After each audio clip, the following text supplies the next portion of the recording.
ये राष्ट्रपति भवन से तस्वीरें आपके टेलीविजन स्क्रीन्स पर हैं। वित्त मंत्री निर्मला सीतारमण राष्ट्रपति भवन पहुंच चुकी हैं।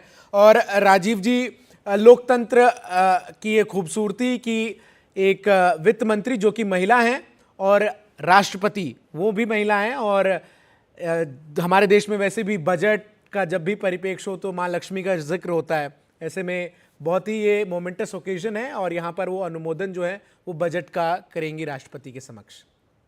जी बिल्कुल, अब ये औपचारिकताएं हैं और इन औपचारिकताओं के बाद ही हमें 11 बजे से बजट भाषण सुनने को मिलेगा।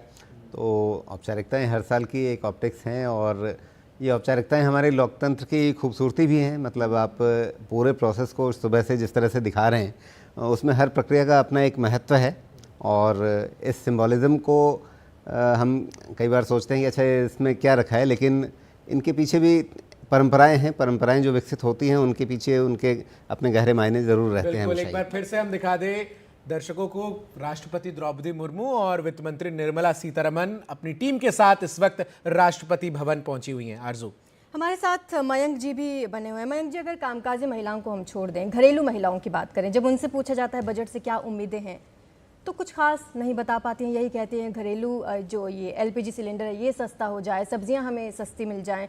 तो क्या लगता है कि बजट में इस बार क्या इम्पैक्ट रहेगा उनके लिए? वो आप इनडायरेक्ट टैक्स की बात कर रहे हैं जी, जिसका वो बहुत बड़ा हिस्सा जीएसटी काउंसिल में तय होता है। इनडायरेक्ट टैक्सेस वाला बहुत कम मसला बजट में रहता है, जैसे कस्टम्स ड्यूटी वगैरह में चेंज होता है। तो घरेलू बजट के हिसाब से एक चीज़ जो महिलाएं चाहेंगी और हम सब चाहेंगे वो इनकम टैक्स की बात है। इनकम टैक्स में अगर छूट मिलेगी तो सब हाउस होल्ड को फ़ायदा होगा।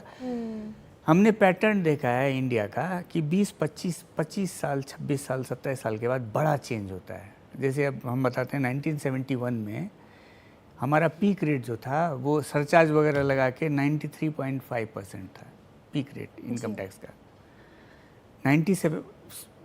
71 से लेके 97 में बड़ा बदलाव हुआ। 97 में और उसको ड्रीम बजट हम बोलते हैं, तो उसमें पीक रेट 30% कर दिया गया। अब सोचिए 93.5% से धीरे धीरे मतलब लगातार कम हो रहा था, लेकिन एक झटके में 40 से 30% कर दिया गया था 97 में। अब उस 97 को हुए भी अब 25-26 साल, 27 साल हो गया है। तो इसीलिए हमको लगता है एक बड़ा झटका वाला इनकम टैक्स पे बदलाव आने वाला है। इस साल हो या अगले साल हो, लेकिन बहुत बड़ा इनकम टैक्स में बदलाव की ज़रूरत है। और इनकम टैक्स में रिडक्शन से ऐसा नहीं होता है कि कलेक्शन कम हो जाता है। जैसे 97 में भी हुआ था, झटके से 40 से 30 कर दिया गया। एक साल का फ़र्क पड़ा, एक साल में थोड़ा सा कम हुआ, लेकिन उसके बाद से अगले 5 साल में जो टैक्स कलेक्शन बढ़ा था वो उससे पिछले के 5 साल से काफ़ी बेटर था।